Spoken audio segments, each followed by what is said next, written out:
Retrospective is a word used when referring to the development of a creator's work over time, going from humble beginnings to bordering on perfection in some cases. And in my opinion, no game embodies this more than Terraria. I am Radium, a content creator who has grown alongside the state of Terraria, and for a beautiful game's 10th anniversary, I will be your host for Terraria Retrospective. In this video, we will be reviewing every step we have taken to get where we are today, and going through every major update, reviewing what makes each of them so important to Terraria's success. However, stuff added in between updates, such as Duke Fishron, will not be talked about, since although they were significant, they weren't available with the release of the patch. With all of that said, I suppose there's no time like the present to begin. Actually, one thing I will note beforehand is the fact that I may have missed a couple of minor details out for some of these updates. I cover everything major, but I was only given 2 weeks to write the script for this thing, so please try to enjoy the video for what it is, rather than dislike it for what it isn't. To truly appreciate what the game has become, we have to understand the foundations on which Terraria was built, starting off from the year 2009. An aspiring developer, who went by the name of Andrew Spinks, began working on his first steps into development, getting himself a small group of people eager to see what he was capable of past his learning stages of coding, and he did not disappoint any of them. On the 18th of April 2011, the first trailer for Terraria was released onto YouTube, and immediately created demand for this unique take on a survival game. Despite people getting hold of a beta for the game only 11 days before the official release, the complete version of the original game was accessible to PC players on May 16th, and people began admiring Terraria as it grew. Now, I have to be honest with you all here, the original idea for this video was to reach out to a Relogic developer to ask for these older versions so I could actually give an opinion on them. But despite them actually approving of my project, which is awesome, they didn't have the old versions to give, so instead of playing it, I have asked a few friends in the community for their opinions on 1.0, 1.1 and 1.2, which are the versions I have not played. To sum it up quite simply, I am giving opinions on these older versions through other people. I am clearing this up now because the script was written by several people idealistically, and I am commentating over many voices of original Terrarians.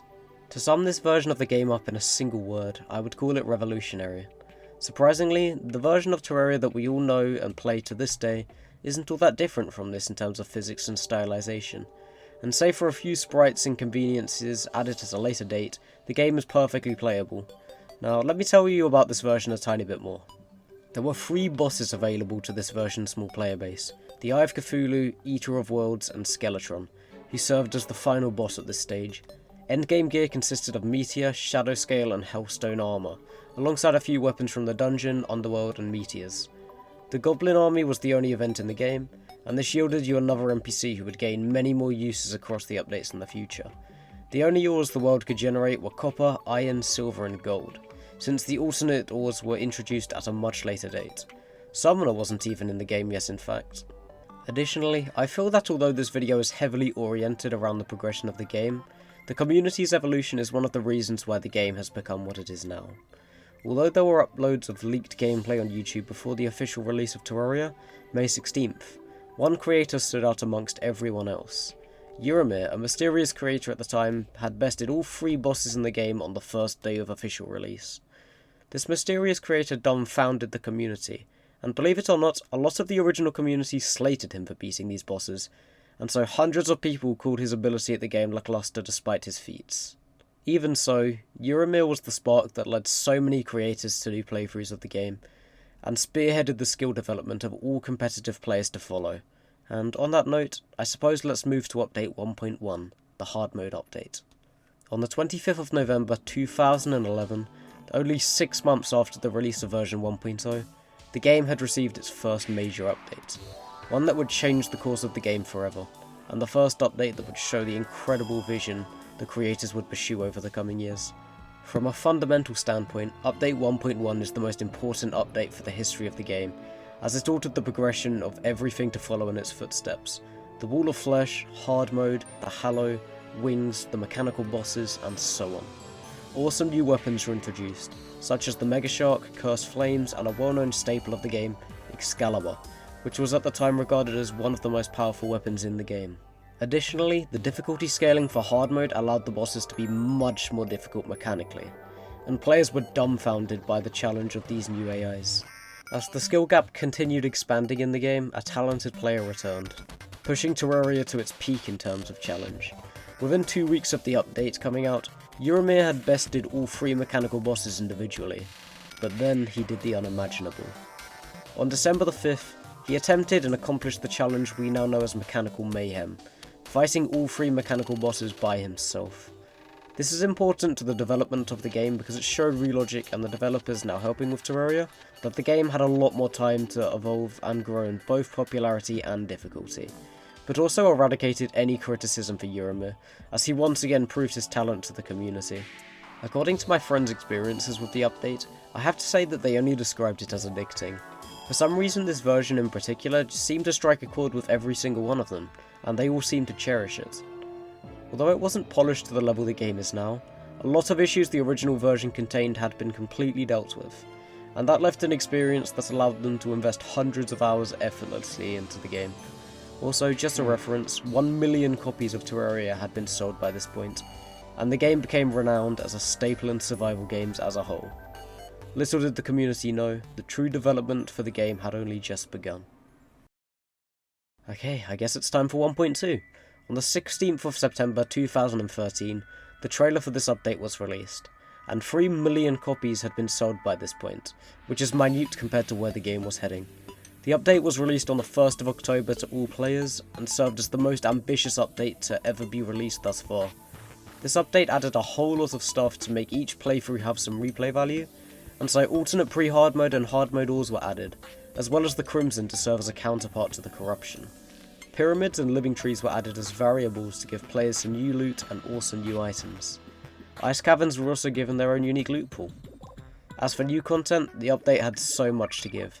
The Brain of Cthulhu and Queen Bee were added to flesh out pre-hard mode slightly more, and Plantera and Golem served as the final challenges of the game at this stage.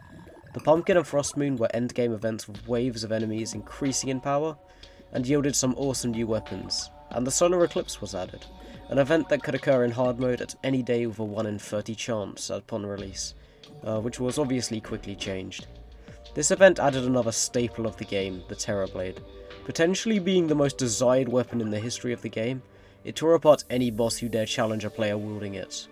Of course there are many more things to talk about regarding the game's improvements and additions, but I don't have enough time to talk about the 1,000 unique items and 100 enemies added in this update alone. We still have much to talk about. Oh wait, I also forgot something. Much like Relogic did for about 5 years or so, the Summoner class. A few staves were introduced, such as the Slime Staff, but the class was heavily underpowered and pretty much remained that way until 1.4 was released. And the last thing I want to cover here is the community. Chippy Gaming, PythonGB, Stampy Longhead, and many more amazing creators found great success from this game's update, and also appealed to the casual players, inspiring a generation of Terraria content creators to diversify their own. On the contrary, Euromir continued showing his incredible skill via Verse Night challenges, but new competent challenge players began making their debuts. Ningashu made their first video during this update, another player who is now widely renowned as one of the game's most talented. In conclusion, everything regarding Terraria was going fantastic, and it continued its ascent to becoming the best possible game it could. Okay, that was a lot of information to unpack, so with all of that said about 1.2, let's move straight to 1.3. I created a poll a couple of weeks ago, asking you guys what your favourite version of Terraria was, and 1.3 actually won by a landslide. I believe it was about 60%, and it's not really hard to see why, in all honesty. Martian Madness, the Lunatic Cultist, the Celestial Events, the Moonlord, new exciting endgame weaponry and items, expert mode, yo-yos, the granite and marble biomes, adjustments to events, and so much more. Euromir was the creator of the 1.3 trailer, showing how integral the content creators had become to the Terraria community. The update was released to the public on June the 30th, 2015, almost 2 years since the last update, but the wait was 100% worth it. Terraria was played over several consoles and devices by tens of millions of players at this stage, and the game continued to flourish. I also think it is very important to note that this was the first time that mod support was made widely accessible to the majority of the community, using Tmod Loader. This gave players unique experiences to the simple linear progression that Terraria normally provided, and it additionally inspired various creators in the later years to really start working on some fantastic mods. Anyways, back on track with vanilla, because that's the main focus on this. The community once again evolved with expert modes released, as Ningashu and Euromir began completing seemingly impossible first night speedruns of expert mode on, and people began attempting these harder challenges. Although expert mode seemed exclusive to only the best players in the game at the beginning of 1.3, the community as a whole began evolving again in terms of skill, to the point where hardcore expert mode playthroughs were actually possible. With all of that said, this may come as a surprise to some of you, but I don't really have much more to say about this update, and I will not be doing a playthrough of 1.3 or 1.4, mainly because I have played both versions several times before. But 1.3 is an incredible experience that you only appreciate more after playing the older versions of the game. The jumping quality is incomprehensible in truth, and I have to say that I agree with everyone saying that this version of the game is the best update to have ever been released. Which inevitably leads us to 1.4, Terraria Journey's End.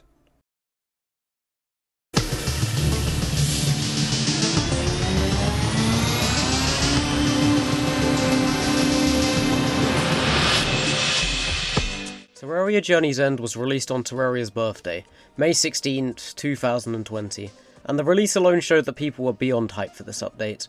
Across 12 hours, Chippy Gaming received over 1 million views in an early access livestream, with a few other content creators, and this livestream showcased the final state of the game it would be left in. And although some view Journey's End as an anticlimactic finish, people tend to ignore the record-breaking amount of content added to this update. Journey mode was an incredible addition for more casual players, and the Master mode appealed to the more competitive side of the community. And although the changes were looked at as lackluster, it was a very neat addition regardless. Despite Master mode not really differentiating itself much from Expert mode, a very unique addition to the game which really changed up the gameplay were the new exclusive seeds. These consisted of various seeds which you could input into the game that would change how the world would be generated. Examples of this are the For the Worthy seed, and Not the Bees, which would change the world to be like a massive beehive basically, and those are two of the many additions provided with this. One of the most interesting points throughout the entire update was the Zenith, an endgame weapon that would outclass absolutely anything else in vanilla. Despite the weapon potentially being broken, I personally think it was an amazing addition to really end off this franchise on, as it serves as a climax to everything we've seen over the previous 10 years. Queen Slime was a new hard mode boss added to change up early hard mode progression, and it was really viewed positively by the community. Oh, and of course I'm going to talk about the Empress of Light here, which was viewed as one of the best additions in the game's history. It provided an alternate route to the game post-Plantera, and it rewarded players for no-hitting it with the best summoner weapon in the game, the Terra Prisma.